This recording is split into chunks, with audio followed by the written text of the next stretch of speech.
সকলোতে বিদ্যমান মই বড়োভূমিৰ ৰাইজক ধন্যবাদ আৰু অভিনন্দন জনাম শ্বহীদসকলক শ্ৰদ্ধাঞ্জলি জনাম আৰু বড়োভূমিৰ শান্তি আৰু প্ৰগতিৰ বাবে পৰম পিতাৰ ওচৰত প্ৰাৰ্থনা জনাম আজি বড়ো চুক্তিৰ পঞ্চমটো দিৱসৰ এই মহান দিনটোতে কোকৰাঝাৰ বিশ্ববিদ্যালয়ৰ নতুন প্ৰশাসনিক ভৱনৰো নিৰ্মাণৰ কাম আমি আৰম্ভ কৰিছো আজিৰ এই দিনটোতে বড়োলেণ্ড চৰকাৰৰ কাৰ্যবাহী সদস্য আৰু পৰিষদীয় সদস্যসকলৰ আৱাসৰ বাবে নিৰ্মাণ কৰা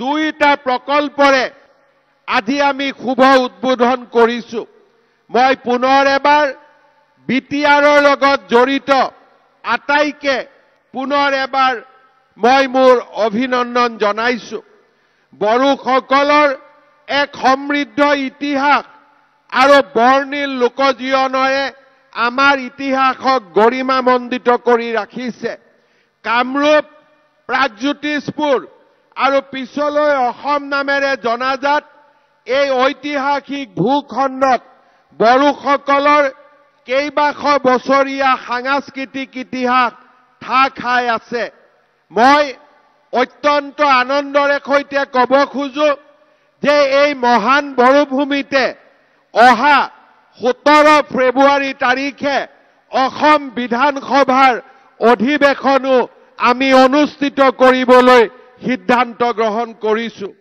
শ্ৰদ্ধাৰ ৰাইজ আমি সকলোৱে জানো 1993 চনৰ 23 ফেব্ৰুৱাৰীত প্ৰথমখন বড়ো চুক্তি স্বাক্ষৰিত হৈছিল দ্বিতীয়খন বড়ো চুক্তি 2003 চনৰ 10 ফেব্ৰুৱাৰী তাৰিখে স্বাক্ষৰিত হৈছিল 2020 চনৰ 27 জানুৱাৰীত তৃতীয়খন বড়ো শান্তি চুক্তিয়ে আমাৰ এই অঞ্চললৈ শান্তিৰ এক নতুন গংগা নমাই আনিবলৈ সক্ষম হ'ল আজি বড়ো ভাষা সংস্কৃতিয়ে নতুন দিনৰ যাত্ৰা আৰম্ভ কৰিবলৈ সক্ষম হৈছে আজিৰ এই অনুষ্ঠানতে যোৱা 25 জানুৱাৰী তাৰিখে ভাৰত চৰকাৰে পদ্মশ্ৰী সন্মানেৰে বিভূষিত কৰা বিশিষ্ট শিক্ষাবিদ অনিল বড়ো ডাঙৰীয়ালৈও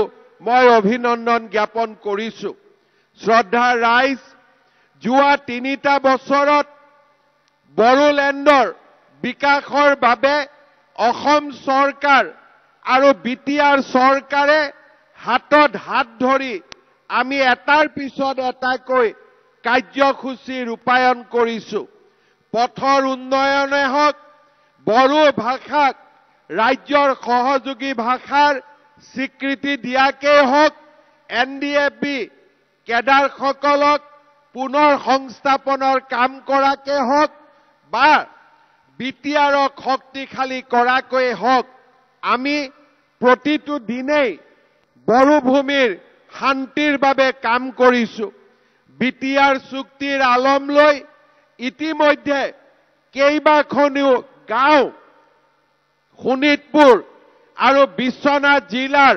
কেইবাখনো গাঁও আমি বিটিআৰত অন্তৰ্ভুক্তি কৰিব পাৰিছো অনাগত দিনত আৰু কেইবাখনো গাঁও শোণিতপুৰ আৰু বিশ্বনাথ জিলাৰ আৰু কেইবাখনো গাঁও আমি বিটিআৰত অন্তৰ্ভুক্ত কৰাৰ বাবে আমাৰ পৰিকল্পনাও সম্পূৰ্ণ কৰিছো ইয়াৰ লগে লগে এই সময়ছোৱাৰ ভিতৰতে বড়োলেণ্ডৰ বাহিৰৰ বড়ো জনগোষ্ঠীৰ লোকসকলৰ বাবে বড়ো কছাৰী ৱেলফেয়াৰ কাউন্সিলৰো আমি গঠন কৰিবলৈ সক্ষম হৈছো বড়ো চুক্তি অনুসৰি 4203 জন আমাৰ এনডিএফবিৰ কেডাৰক আমি পুনৰ সংস্থাপন দিব পাৰিছো 632 গৰাকী শ্বহীদক আমি আৰ্থিক সাহায্য দিব পাৰিছো 60খন শোণিতপুৰ আৰু বিশ্বনাথ জিলাৰ গাঁৱক আমি বিটিআৰত অন্তৰ্ভুক্ত কৰিবলৈ সক্ষম হৈছো। ইয়াৰ উপৰিও বিটিআৰৰ প্ৰধান প্ৰমোদ বড়ো ডাঙৰীয়াৰ নেতৃত্বত বড়োলেণ্ড হেপিনেছ মিছনৰ জৰিয়তে বড়োলেণ্ডত বাস কৰা প্ৰতিটো জনগোষ্ঠীৰ মাজত শান্তি সমন্বয় আৰু হেপিনেছ সৃষ্টি কৰাৰ বাবে বিভিন্ন ধৰণৰ কাম হাতত লোৱা হৈছে। বড়োলেণ্ডত বাস কৰা 26টা জনগোষ্ঠীৰ বাবে কমিউনিটি ভিজন ডকুমেণ্ট নিৰ্মাণ কৰি এই জনগোষ্ঠীসকলৰ সমস্যা সমাধানৰ বাবে বিটিআৰ প্ৰধান প্ৰমোদ বড়ো ডাঙৰীয়াই লোৱা নেতৃত্বই আজি সকলো জাতি জনগোষ্ঠীৰ মাজত এটা সমন্বয়ৰ নতুন বাতাবৰণ সৃষ্টি কৰিবলৈ সক্ষম হৈছে। শ্ৰদ্ধাৰ ৰাইজ, এই সময়ছোৱাৰ ভিতৰতেই আমি বিটিআৰৰ 10খন কলেজৰ 259টা শিক্ষক আৰু কৰ্মচাৰীৰ চাকৰিও আমি প্ৰাদেশিকৰণ কৰিবলৈ সক্ষম হৈছো। মই আপোনালোকক প্ৰতিশ্ৰুতি দিছো যে এইবাৰৰ বিধানসভাৰ অধিৱেশনতে আমি বড়োলেণ্ডৰ বাকী থকা মহাবিদ্যালয় বিদ্যালয় যিসমূহ 2006 চনৰ আশে-পাশে স্থাপিত হৈছিল সেই সকলোবোৰকে প্ৰাদেশিত কৰিবলৈ আমি ব্যৱস্থা হাতত ল'ম। সেই বিষয়েও আজি মই আপোনালোকৰ সন্মুখত ঘোষণা কৰিবলৈ পাই মই নিজেই গৌৰৱ অনুভৱ কৰিছো। ইয়াৰ উপৰিও বিটিআৰৰ নেতৃত্বত যোৱা সময়ছোৱাত বড়ো ৰাইজৰ 21টা পৰম্পৰাগত আৰু সাংস্কৃতিক সামগ্ৰীয়ে GI টেগ লাভ কৰিবলৈ সক্ষম হৈছে। বড়োসকলৰ চহকী ঐতিহ্যৰ স্বাক্ষৰ বহন কৰা জোঠা, গংগনা, গামছা, চিফুং, চেৰজা, খাৰদি, খাম, গংগাৰ দুজিয়া, থৰকা, কেৰাদাপিনী, জুমগ্ৰা, দখনা, এৰিচিল, গোৱাঠা, গদবি, অগুলা, নাৰ্জী, নাফাম, জৌগিচি, জৌগ্ৰাণ, জৌবিদবি আৰু আৰণায়ে জিঅ'টেক লাভ কৰিবলৈ সক্ষম হ'ল, যাৰ জৰিয়তে আজি বড়োসকলৰ নিজৰ পৰম্পৰাগত আৰু সাংস্কৃতিক ঐতিহ্য কাললৈ ৰক্ষা কৰিবলৈ বিটিআৰে সক্ষমতা লাভ কৰিলে। বড়োলেণ্ডৰ ৰাইজৰ আজি আমাৰ ভূমিৰ অধিকাৰ সকলো জনগোষ্ঠীৰ লোককেই ভূমিৰ অধিকাৰ দিবলৈ মিছন বসুমথেৰীৰ জৰিয়তে যি ব্যৱস্থা কৰা হৈছে সেই ব্যৱস্থাই আমাৰ সকলোৰে ভূমিৰ অধিকাৰ সুৰক্ষিত কৰিব। অহা বছৰত আমি তামুলপুৰৰ চিকিৎসা মহাবিদ্যালয়ৰো নিৰ্মাণৰ কাম সম্পূৰ্ণ কৰি তামুলপুৰৰ চিকিৎসা মহাবিদ্যালয়খন ৰাইজৰ সেৱাৰ বাবে মুকলি কৰি দিবলৈ সিদ্ধান্ত গ্ৰহণ কৰিছো। শ্ৰদ্ধাৰ ৰাইজ, অহা কেইদিনমানৰ ভিতৰতে কোকৰাঝাৰৰ ছাই ষ্টেডিয়ামখন 125 কোটি টকা ব্যয় কৰি আমি এখন সুন্দৰ ষ্টেডিয়ামলৈ নিৰ্মাণৰ বাবে আমি কাম আৰম্ভ কৰিম। শ্ৰদ্ধাৰ ৰাইজ, এই সময়ছোৱাৰ ভিতৰতে বিটিআৰ চৰকাৰে বড়োলেণ্ডত আন্তঃৰাষ্ট্ৰীয় knowledge festival, Kokrajhar lit fest, 4ৰ্থ Asian kho-kho championship, Indian super premier league, Durand cup, Santosh trophy আৰু মহিলা আই লীগৰ খেল অনুষ্ঠিত কৰি বড়োলেণ্ডক ক্ৰীড়াৰ মানচিত্ৰত স্পষ্টভাৱে প্ৰতিষ্ঠা কৰিবলৈ সক্ষম হ'ল। মই বিটিআৰৰ এই প্ৰগতিৰ বাবে পুনৰ এবাৰ বিটিআৰ চৰকাৰক ধন্যবাদ আৰু কৃতজ্ঞতা জ্ঞাপন কৰিছো। বিটিআৰ চৰকাৰৰ সমান্তৰালভাৱে ৰাজ্য চৰকাৰেও বিটিআৰৰ কল্যাণৰ বাবে বাৰে বাৰে আমাৰ আৰ্থিক সম্বলতাৰ ভিত্তিত আমি বিভিন্ন আঁচনি ৰূপায়ণ কৰি আহিছো। বড়োলেণ্ড চৰকাৰক এতিয়ালৈকে দুবাৰকৈ গুডউইল মিছন দি 1000 কোটি টকাৰ আমি ৰাস্তা ঘাট বনাবলৈ সক্ষম হৈছো। কেইবাটাও আঁচনি অসম মালাৰ জৰিয়তে আমি গ্ৰহণ কৰি বড়োলেণ্ডৰ পথ সংযোগ ব্যৱস্থাক আমি ৰূপান্তৰ কৰিবলৈ সক্ষম হৈছো। বড়োলেণ্ডত পাগলাদিয়াৰ ওপৰত দলং নিৰ্মাণৰ দৰে ডাঙৰ ডাঙৰ আঁচনি গ্ৰহণ কৰি আমি এই অঞ্চলটোলৈ পৰিৱৰ্তন আনিবলৈ সক্ষম হৈছো। আজি আমাৰ যিখন বড়োলেণ্ডত এখনো ইউনিভাৰ্চিটি নাছিল, তাত আজি আমাৰ দুখনকৈ বিশ্ববিদ্যালয় আৰু ওদালগুৰিতো বড়োলেণ্ড বিশ্ববিদ্যালয়ৰ কেম্পাছ নিৰ্মাণৰ বাবে আমি সিদ্ধান্ত গ্ৰহণ কৰিছো।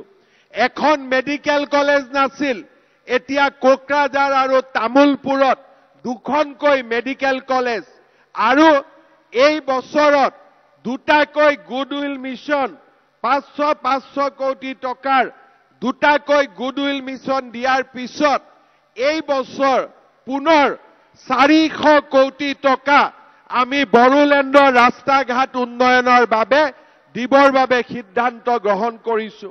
আমাৰ বড়োলেণ্ডত 6000 কিলোমিটাৰ ৰাস্তা আমি সম্পূৰ্ণকৈ বনাব লাগে। 2000 কিলোমিটাৰৰ নিৰ্মাণৰ কাম সম্পূৰ্ণ হৈছে আৰু বাকি 4000 ৰাস্তাৰো আমি নিৰ্মাণৰ কাম পৰ্যায়ক্ৰমে হাতত লৈ তাক আমি সম্পূৰ্ণ কৰিবলৈ চেষ্টা কৰিম। শ্ৰদ্ধাৰ ৰাইজ, চিৰাঙৰ সমীপত ভূটানৰ গেলেফুত ভূটান চৰকাৰে গেলেফুক এখন ডাঙৰ মহানগৰলৈ ৰূপান্তৰ কৰাৰ সিদ্ধান্ত লৈছে। গেলেফু মাইণ্ডফুলনেছ চিটি, এই মাইণ্ডফুলনেছ চিটি গেলেফুত নিৰ্মাণ হোৱাৰ লগে লগে আমাৰ চিৰাঙৰ গোটেই পৰিৱেশটো সম্পূৰ্ণৰূপে পৰিৱৰ্তন হ'ব। গেলেফু মাইণ্ডফুলনেছ চিটিত আমিও যাতে উপকৃত হ'ব পাৰো, তাৰ বাবে গুৱাহাটীৰ পৰা চিৰাঙৰ মাজেদি আমি গেলেফুলৈ এটা নতুন ৰেল লাইন বনাবৰ বাবে আমি সিদ্ধান্ত গ্ৰহণ কৰিছো। ইয়াৰ ফলত চিৰাং আৰু গুৱাহাটীৰ মাজত দূৰত্ব ৰেলেদি মাত্ৰ 2 ঘণ্টা সময়ৰ ভিতৰত আমি চিৰাঙৰ পৰা গুৱাহাটীত গৈ উপস্থিত হ'ব পাৰিম। বন্দে ভাৰতৰ দৰে ট্ৰেইনৰ জৰিয়তে আমি চিৰাং আৰু গুৱাহাটীৰ মাজৰ দূৰত্ব একেবাৰে কমাই পেলাবলৈ আমি সিদ্ধান্ত গ্ৰহণ কৰিছো। অহা 25 তাৰিখে এডভান্টেজ আছাম সামিটৰ সময়ত ৰেল মন্ত্ৰী অশ্বিনী বৈষ্ণৱ ডাঙৰীয়াৰ জৰিয়তে গুৱাহাটীৰ পৰা চিৰাং আৰু চিৰাঙৰ পৰা গেলেফুলৈ আমি যি নতুন ৰেল লাইন বনাবলৈ সিদ্ধান্ত গ্ৰহণ কৰিছো, তাৰ বিষয়েও বিটিআৰৰ ৰাইজে যথেষ্ট বাতৰি পাবলৈ সক্ষম হ'ব। ইয়াৰ লগতে মই আপোনালোকক জনাব বিচাৰিছো যে বড়ো শান্তি চুক্তিৰ প্ৰতিটো দফা ৰূপায়ণৰ বাবে কেন্দ্ৰীয় চৰকাৰ, ৰাজ্য চৰকাৰ আৰু বিটিচি চৰকাৰ দায়বদ্ধ। ইতিমধ্যে সংবিধানৰ 125তম সংশোধনীৰ বাবে কেন্দ্ৰীয় চৰকাৰ সাজু হৈছে আৰু বিটিআৰ চুক্তিক আমি সম্পূৰ্ণ ৰূপায়ণ কৰিবলৈ সংবিধানৰ 125তম সংশোধনী অনাৰ ৰাস্তা ইতিমধ্যে সকলো বাধা আঁতৰাই আমি এক লক্ষ্যত উপনীত হ'ব পাৰিছো। অহা কম দিনৰ ভিতৰতে বিটিআৰৰ ৰাইজে এই সংবিধান সংশোধনীৰ বিষয়েও অৱগত হ'ব পাৰিব। মই বিশ্বাস কৰো যোৱা 5টা বছৰ বিটিআৰ শান্তি চুক্তিৰ পিছত আমি অসমৰ পৰিৱৰ্তনৰ লগে লগে বিটিআৰৰ পৰিৱৰ্তনৰ এক নতুন অধ্যায় আৰম্ভ কৰিবলৈ আমি সক্ষম হলো। এতিয়া বড়োলেণ্ডত কোনোৱেও বোমাৰ কথা চিন্তা কৰিব নালাগে, বন্দুকৰ কথা চিন্তা কৰিব নালাগে। এতিয়া বিটিআৰত ৰাস্তা ঘাটৰ কথা চিন্তা হয়, কলেজৰ কথা চিন্তা হয়, ইউনিভাৰ্চিটিৰ কথা চিন্তা হয়।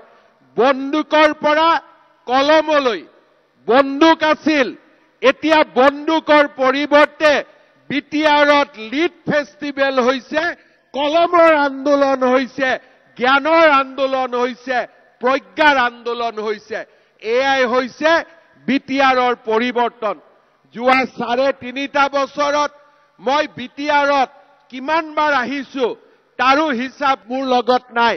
অসমৰ কোনো মুখ্যমন্ত্ৰীয়ে 75 বছৰত একেলগ কৰিলে যিমানবাৰ বিটিআৰত আহিছে তাতকৈ বেছি যোৱা 3.5 বছৰত মোৰ বিটিআৰলৈ অহাৰ সৌভাগ্য হৈছিলে।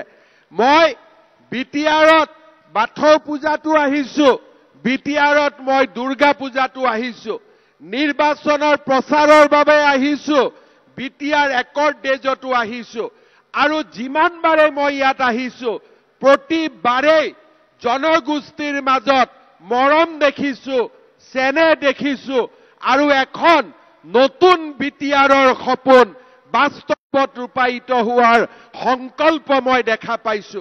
আৰু এই নতুন বিটিআৰৰ বাবে মই পুনৰ এবাৰ আজিৰ এই অনুষ্ঠানত নিখিল বড়ো ছাত্ৰ সন্থা, উৰ্খাও গৌৰা ব্ৰহ্ম ডাঙৰীয়া, আমাৰ সকলো নেতৃত্বৰ লগতে বিটিআৰৰ প্ৰধান প্ৰমোদ বড়ো ডাঙৰীয়াক অভিনন্দন আৰু ধন্যবাদ জনাইছো যে তেখেতসকলৰ নেতৃত্বতে আজি আমি এখন নতুন বিটিআৰ নিৰ্মাণ কৰিব পাৰিছো।